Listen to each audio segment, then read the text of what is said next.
और देखिए इस वक्त की बड़ी खबर, हॉर्मूज में एक बार फिर ईरान की तरफ से बड़ी स्ट्राइक की गई है और एक जहाज को, एक टैंकर को तबाह कर दिया गया है।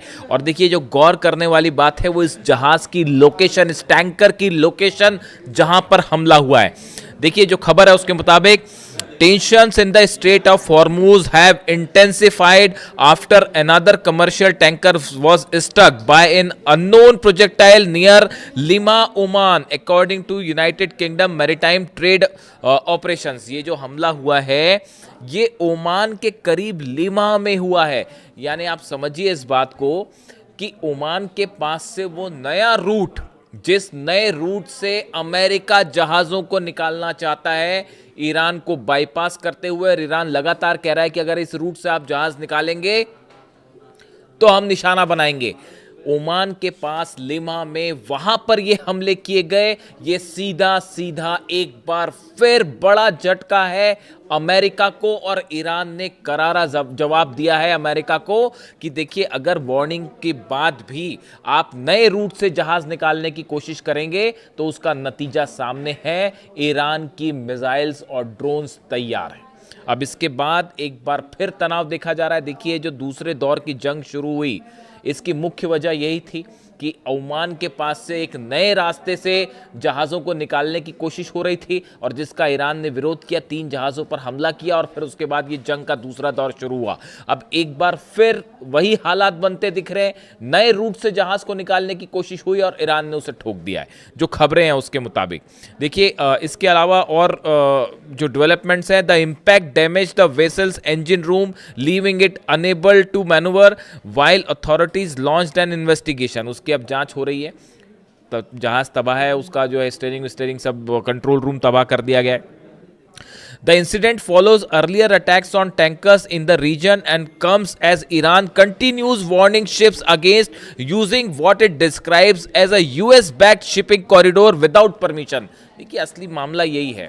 ईरान का कहना है ये जो नया रूट बनाया गया है ये गलत तरीके से जो MOU साइन हुआ था उसके खिलाफ बनाया गया। अब हालात ये हैं कि अमेरिका के जहाज खड़े हुए हैं घेर कर अरब सागर में, लेकिन रेंज दूर रखे हुए हैं वो, क्योंकि अबू महदी मिसाइल की रेंज 1000 किलोमीटर है। तो अमेरिका ने जो अपने जहाज लगा रखे हैं वो ईरान के तट से करीब 1000 किलोमीटर की दूरी पर लगा रखे। खास तौर पर अबू मूसा आइलैंड है, केशम आइलैंड है, ये जो किश आइलैंड है, यहां से 1000 किलोमीटर की दूरी पर रखे हुए। उसके आगे नहीं जाते हैं क्योंकि पता है कि अबू महदी तबाह कर देगी।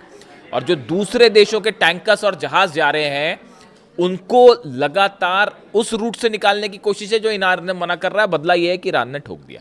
अब यही हालात हैं लाल सागर में। आप देखिए जो हालात हॉर्मूज में बने हुए हैं वही लाल सागर में है। हूती की तरफ से बड़ा दावा किया गया है कि सऊदी के 8 से 10 टैंकर्स जो लाल सागर में बाब अल मंदेब पार करने की कोशिश कर रहे थे उन्हें वापस लौटा दिया गया है, और कुछ जहाजों पर ड्रोन हमले की खबरें भी आ रही हैं।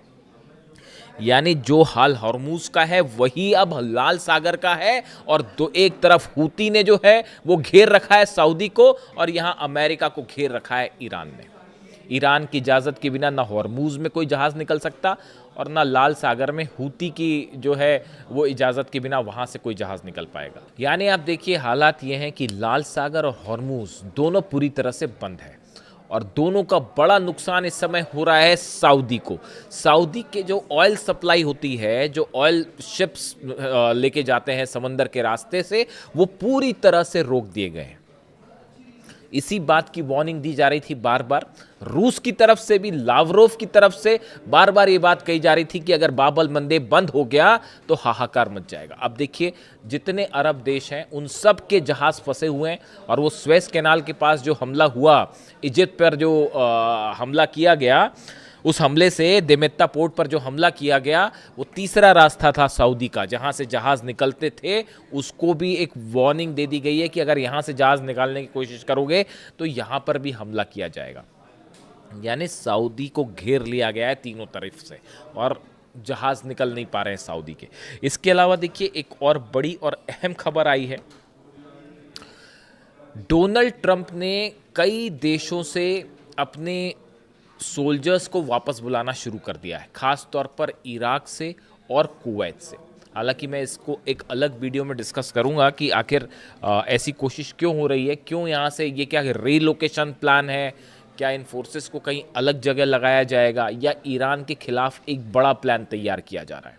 जिस तरह से ईरान ने दावे किए F-35 जेट्स, 3 F-35 जेट्स जलाने के दावे, और 3 F-35 जेट ऐसे हैं जिनको डैमेज किया गया, इस तरह के दावे किए गए ईरान की तरफ से, जिसके बाद जो है F-35 पता नहीं अचानक क्यों जो है खबरों में है, और बुरी वजह से ही खबरों में है।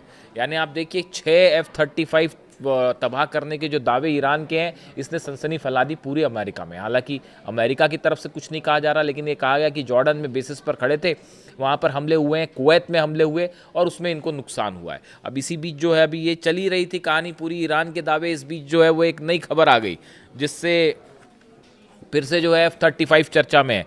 अमेरिका का F-35B स्टेल्थ फाइटर कैलिफोर्निया के marine corps air station Miramar में लैंडिंग के दौरान दुर्घटनाग्रस्त हो गया, जिसकी तस्वीरें सोशल मीडिया में वायरल हो रही हैं। पायलट को उसमें से निकाल दिया गया, वो इजेक्ट कर गया। लेकिन जिस तरह से ये F-35 स्टील्थ जेट क्रैश हुआ है अमेरिका में, इस पर ईरान ने हमला नहीं किया, इसमें कोई शाहिद ड्रोन नहीं मारा गया, इसमें जो है किसी तरह की कोई मिसाइल नहीं लगाई गई और कोई इस तरह से कुछ नहीं हमला हुआ, ये अपने आप क्रैश कर गया। लेकिन F-35 स्टील्थ जेट, वो भी नेवी का जो सबसे आधुनिक जहाज़ों में से एक माना जाता है, उसका क्रैश हो जाना वो पूरे अमेरिका में और दुनिया में जो है वो सुर्खियां बन गया है। और उसकी तस्वीरें भी सामने आ गई कि किस तरह से वो 2 टुकड़ों में टूट के अलग हो गया। यानी ऐसा लगता है मानो कि F-35 पर जो है वो कुदरत का कहर बरस रहा है, या पता नहीं अब क्या कहें आप, कुदरत का अजाब है क्या है पता नहीं। और वो जो है सब तरफ F-35, कहीं गिरने के दावे हो रहे हैं, कहीं जलने के दावे हो रहे हैं, खासा नुकसान है इससे अमेरिका को। इसके अलावा देखिए जो एक और लेटेस्ट खबर है, वो खबर ये है कि इजराइल की तरफ से एक बार फिर स्ट्राइक की गई है फिलिस्तीन के कुछ इलाकों में। एक तरफ तो आप देखिए खबरें ये चल रही हैं लगातार कि डील होने वाली है, किसी तरह का समझौता हो जाएगा, आर्म्स रखने की बात चल रही है, लेकिन इसी बीच जो है वो इजराइल की तरफ से ये खबरें आ जा रही हैं कि गज़ा पर हमला लगातार जारी है। यानी इन हालात में, इसीलिए मैंने अपने पिछले वीडियो में ये बात कही थी कि इजराइल और हमास के बीच में किसी भी डील की खबर को लेकर ये दावे करना कि अब ये डील हो जाएगी और हमास हथियार रख देगा, ये बहुत ही प्रीमेच्योर होगा। और इस बारे में जब तक कुछ नहीं कहा जा सकता, जब तक ये मामला आगे ना बढ़े। ईरान की तरफ से गज़ा को लेकर और हमास को लेकर क्या सलाह दी गई हो, मैंने पिछले वीडियो में जिक्र कर दिया। अब आप एक प्लान समझिए हो क्या रहा है। हो ये रहा है कि डोनाल्ड ट्रंप और नेतन्याहू के मुलाकात के बाद ऐसा लगता है कि ईरान के जो सहयोगी हैं, चाहे वो हुती हो, चाहे वो हिजबुल्लाह हो, चाहे हमास हो, इन तीनों को न्यूट्रलाइज करने की कोशिश हो रही है। आप देखिए सऊदी के जो हमले हुती पर करवाए गए, हुती में यमन में एक प्लेन लैंड कर रहा था सना एयरपोर्ट पर, जिसको रोकने की कोशिश हुई और सऊदी ने उस पर हमला कर दिया। ये क्या उसमें ये कहा गया कि हथियार आ रहे हैं? हथियार तो ईरान हमेशा से हुती को देता रहा है। क्या इसमें किसी को कोई शक है? कोई शक नहीं है। जो हुती के पास बैलिस्टिक मिसाइल्स हैं वो सब ईरान की दी गई हैं, इसमें कोई शक नहीं है किसी को। तो इस बार सऊदी की तरफ से हमला क्यों किया गया? क्या ये अमेरिका की तरफ से ये प्लान तैयार किया गया था कि हुती के खिलाफ सऊदी की जंग करवाई जाए और हुती को ख़त्म किया जाए? वो उल्टा गया। हुती ने जो पलटवार किया, मारना शुरू किया, और ईरान ने जो बैकिंग शुरू की, उसके बाद अब लाल सागर भी बंद है और बाबल मंदेब भी बंद है और फंस सऊदी गया। लेकिन क्या प्लान ये था कि सऊदी हुती पर हमला करेगा? उसके बाद आप देखिए नेतन्याहू और ट्रंप की मुलाकात के बाद लेबनान में एक बार फिर से इजराइल ने हमले शुरू तेज कर दिए हैं, और खासकर हिजबुल्लाह के ठिकानों पर। यानी हिजबुल्लाह, देखिए दोनों बातें चल रही हैं। हिजबुल्लाह से हथियार रखवाने की कोशिश भी चल रही है। वो एक बार फिर लेबनान के जो की तरफ से बयान आ रहा है, जो वहाँ पर सरकार है उसकी तरफ से बयान आ रहा है कि हिजबुल्लाह के पास हथियार नहीं होने चाहिए। हिजबुल्लाह इस बात के लिए तैयार नहीं है। यानी आप हिजबुल्लाह से हथियार नहीं रखवा सकते तो क्या किया जाए? इजराइल उस पर हमले करे। हमास पे गज़ा में हमले होते हैं तो मुस्लिम देश जो है उसके खिलाफ रहेंगे, तो क्या किया जाए? हमास से जो है डील करके उनके हथियार रखवा लिए जाए। यानी आप देखें तो एक ऐसा प्लान दिखता है कि ईरान पर किसी बड़े हमले के पहले ईरान के एलाइज को न्यूट्रलाइज करने की कोशिश है। आप देखिए ईरान का क्या प्लान था, आप इस बात को समझिए। ईरान का क्या प्लान था? ईरान का प्लान ये था कि हमले हुए अमेरिका की तरफ से, ईरान ने क्या किया, जो अमेरिका के सहयोगी देश है, अरब देश है, इन पर हमले शुरू कर दिए।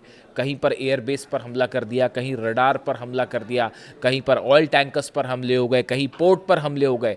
तो उसका नुकसान एलाइज को नुकसान हो रहा है, तो वो सब के सब अमेरिका पर चीखने चिल्लाने लगे, भाई हमें बचाइए, आपका डिफेंस सिस्टम तो काम नहीं कर रहा, तो अगर आप जंग जीत नहीं सकते तो हमले रोकिए। तो अरब देश दबाव बनाने लगे, यानी एलाइज वर्सेस एलाइज। ईरान की तरफ से अमेरिका के एलाइज कंट्रीज पर हमले हुए, कुवैत में, जॉर्डन में, बहरीन में। तो उसका नतीजा अब ये हुआ कि अमेरिका ने भी अपनी स्ट्रैटेजी चेंज की है और एक बार फिर ईरान के सहयोगी जो है वो देश निशाने पर है। इसके साथ ही जो एक बड़ी और अहम खबर है, कुवैत और इराक से जो फोर्सेस वापस बुलानी शुरू हो गई है अमेरिका की, आनन फानन में बुलाई जा रही हैं। इसको लेकर एक तारीख सामने आ रही है 30 सितंबर की। 30 सितंबर के पहले जो एक्सेस फोर्सेस हैं जिनका उपयोग नहीं है उनको हटा लिया जाएगा। उस पर क्यों हटा लिया जाएगा, क्या रणनीति है, उस पर हम अलग से चर्चा करेंगे। लेकिन एक बड़ा सवाल है, क्या 30 सितंबर वो डेट है कि 30 सितंबर के आसपास ईरान पर एक ऑल आउट जंग शुरू करने की तैयारी में है नेतन्याहू और डोनाल्ड ट्रंप। इस बात को लेकर अब मामला साफ हो चुका है कि न्यूक्लियर डील भी नहीं होने वाली है। और डोनाल्ड ट्रंप और क्या नेतन्याहू ने ये प्लान तैयार किया है कि पहले ईरान के एलाइज को हमला करके कमज़ोर किया जाए और उसके बाद फिर जो है मामला आगे बढ़ाया जाए और सीधा हमला किया जाए। लेकिन ये बात रूस भी समझ रहा है, चीन भी समझ रहा है, और हूती जो है वो अपने फुल फॉर्म में, और उन्होंने रोक रखा है बाबल मंदेब और लाल सागर। ऐसे में अब ये जंग एलाइज वर्सेस एलाइज की है और ऑयल वर्सेस ऑयल की है। जो रूस में ऑयल के ठिकाने जल रहे थे, 100 ठिकाने, उसी समय ये तय हो चुका था। मैं बार बार आपको ये बात कह रहा था कि वो रूस पर हमला है, उसको यहाँ जोड़ के देखिएगा और नतीजा देखिए, अब सऊदी का एक बूंद तेल बाहर नहीं जा पा रहा। तो ये रूस पर हमला, अगर ट्रंप और यूरोप रूस का ऑयल स्टेशंस जलाएंगे तो बड़ी साधारण सी बात है, वो गल्फ कंट्रीज में जो अमेरिका के एलाइज हैं उनके ऑयल को रोक देगा। और यही हो रहा है। ये दोनों वॉर आपस में कनेक्टेड हैं। यूक्रेन की भी एंट्री की कोशिश थी जंग में। यूक्रेन ने हाथ जोड़ दिए कि भैया देखो ऐसा है, अभी रूस से तो हम निपट नहीं पा रहे, और ईरान से अगर पंगा ले लिया और वो खैबर और फतह बरसने लग गई, अगर मान लो कीव पे यूक्रेन पर, तो क्या होगा। तो वहाँ पर जेलेंस्की पीछे हट गए, वरना तैयारी यही थी। अब देखिए सऊदी भी जो है वो इस बात के लिए पूरी तरह से राजी नहीं है कि सीधी जंग की जाए ईरान से। उन्होंने भी संदेश भेज दिया है कि हम जो है 14 देशों की सेना बनाएंगे, यानी अकेले खुद कुछ करने को राजी नहीं है सऊदी। और इसीलिए डोनाल्ड ट्रंप का सऊदी प्लान जो है वो फेल है। और इस हालात में जो लेटेस्ट खबरें हैं, हॉर्मूज जल रहा है, लाल सागर जल रहा है और घिर गया है सऊदी। इससे जुड़ा जो भी अपडेट होंगे आज का बताया जा रहा है कि आज की रात फिर से अहम होने जा रही है और बड़ी स्ट्राइक्स देखी जा सकती है। ऐसी खबरें हैं सोर्सेस से, हम इंतज़ार करेंगे, जो भी अपडेट होगा आप तक पहुंचाएंगे। Thank you so much.